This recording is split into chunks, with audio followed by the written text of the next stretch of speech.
Comme je vis forcément à la place où je suis, en contact fréquent avec les gens du monde, je relâche parfois la règle imposée à ma langue. Car si je maintiens toujours avec la même énergie le contrôle de moi-même, je sais que je vais faire fuir les faibles et que jamais je ne les attirerai à ce que je désire.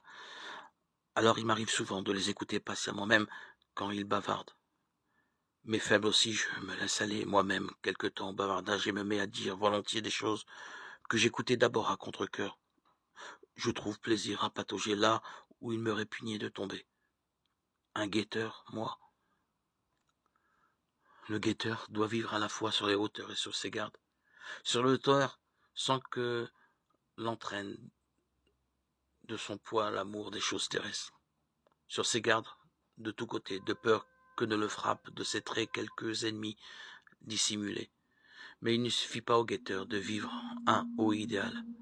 Il faut encore qu'il ne cesse pas, par sa parole, d'attirer ses auditeurs à l'idéal et d'enflammer leur âme de l'amour de la patrie céleste.